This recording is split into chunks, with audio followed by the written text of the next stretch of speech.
Magluluto po ako ng laing. So, maglalaing po tayo, okay? So, ngayon po yung laing natin. Ito po yung taro leaves. Okay? Taro leaves, dried po yan. So, dried taro leaves. Mayroon tayong gata at may sibuyas, ginger at garlic po yan dyan. So, ilagay po natin sa 4 yung ating apoy. Nandito na yung kawan natin. At ipiprito natin yung tulingan para ilagay natin sa gulay. So, yung gulay po ay dahil sa matigas yan, so pinakuluan ko muna yung dahon ng gabi. Ayan.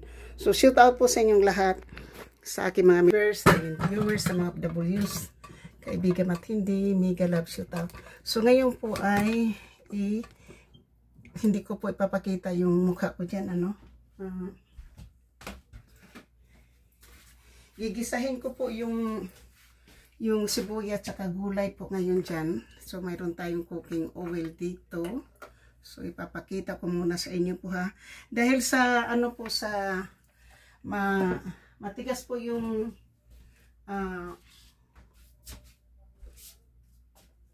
matigas po. So, ito po yung ingredients natin ha.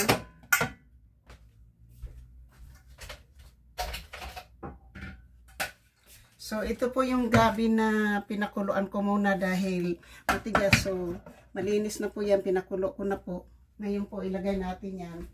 At, habang niluluto ko po yung gabi, ipiprito ko yung isda dahil ang isda, yun po yung ilalagay ko dyan mamaya. So, shout out po sa inyong lahat, sa aking mga minamahal na mga subscriber, silent viewers, sa mga W's, kaibigan matindi, mega love, shout out.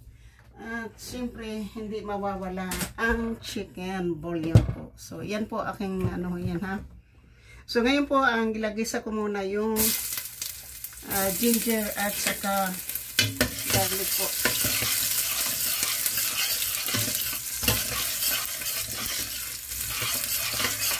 Sabay ko na yung gulay. Yung onions po.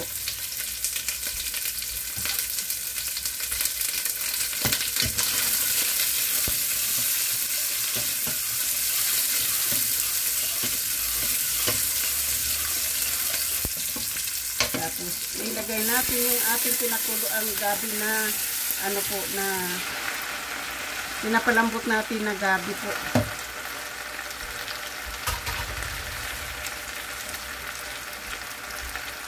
So, ito na po yung gabi na pinakulo ko po. Tapos, itinapon ko po yung tubig.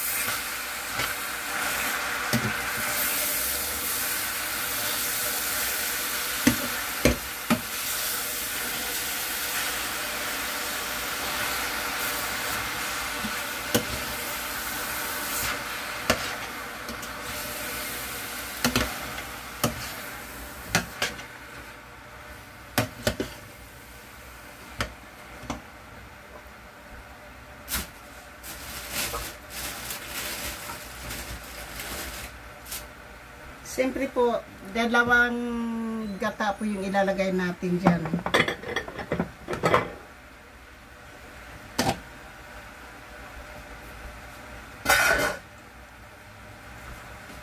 So,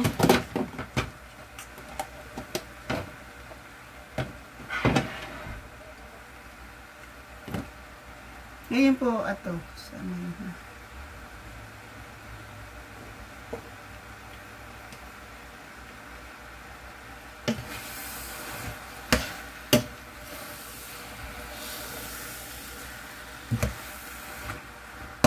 So, ililipat ko po siya dyan. Kasi dito po ay magprito ako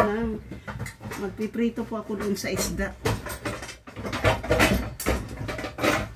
Yan.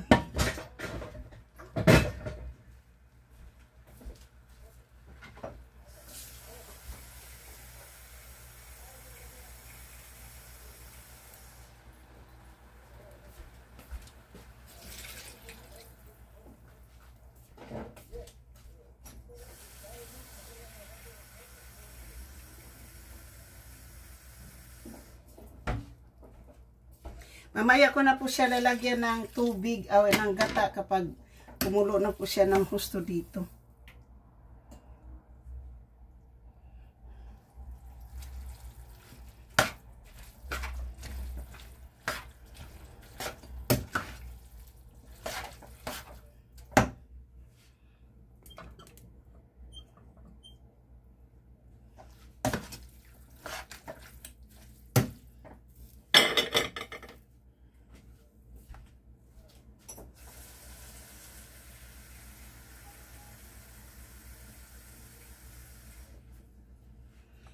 Tubig po yung ilalagay ko muna dito po.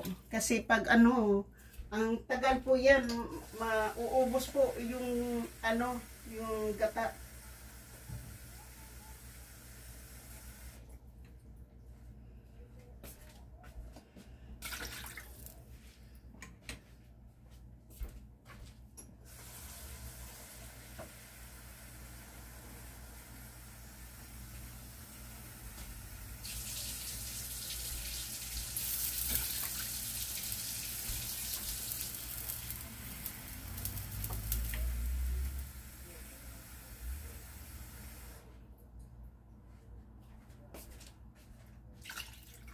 Okay. So, yan naman pong ating ano po ngayon. Pakukuluin po natin yan. Tapos ito po, lalagyan po natin ng ano to, ng mantika at magpiprito po tayo dito ng isda.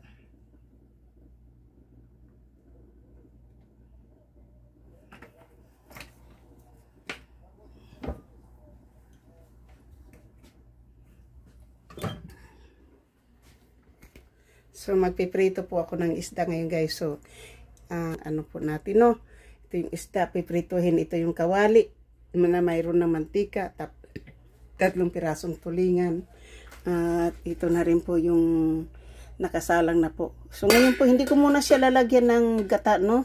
Kasi pag nilalagyan ng gata po, nauubos, masyadong madumi. So, ang ginagawa ko dyan po palagi, pinapalambot ko muna yung gulay.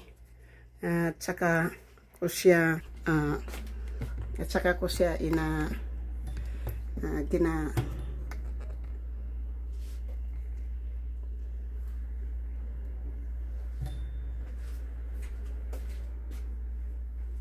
so magpiprito muna ako ng isda, diba? Kana prito na yung isda. Siyempre, hindi pwedeng hindi lagyan ng takip.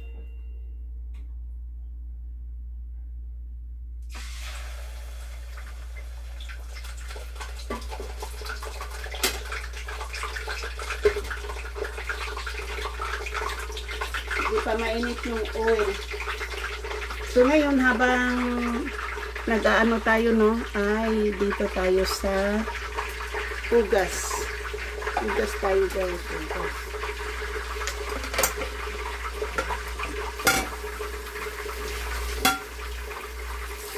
Masyado pong matigas. Wala po akong time na ipakuluin kaninang umaga yan.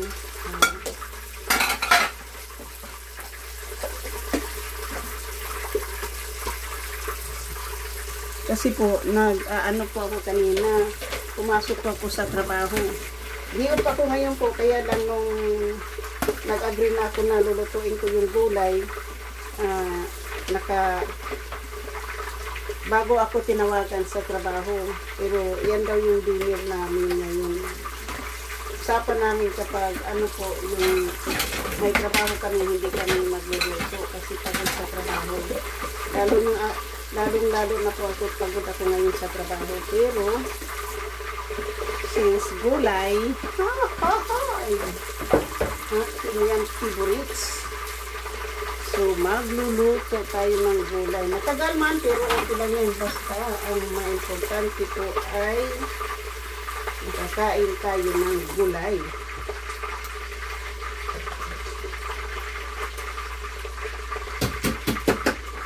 At saka nakalabas na rin po yung ano, nakalabas na rin po yung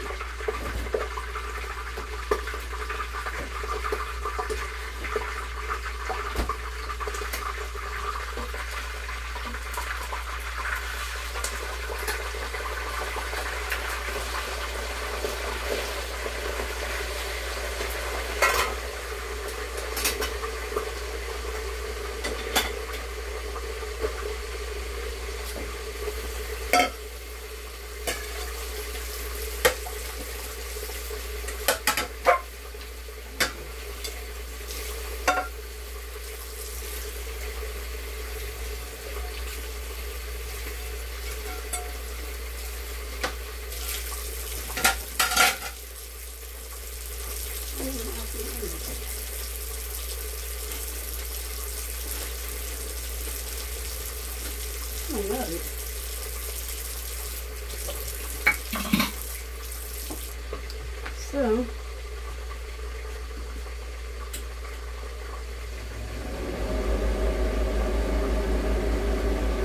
okay po, maanyay na. So, shoot out po. Hanggang dito na lang at igagawin ko to mamaya uli. Papakita ko po sa inyo kung paano ko na to tatapusin. Thank you so much and I love you all sa aking mga minamahal na mga subscriber, silent viewers, sa mga OFWs, kaibigan matindi, mega love shoot out. Ito po ay nagluluto po tayo ng gulay na laing Bisaya style na naman to. Thank you so much and I love you all. Bye-bye.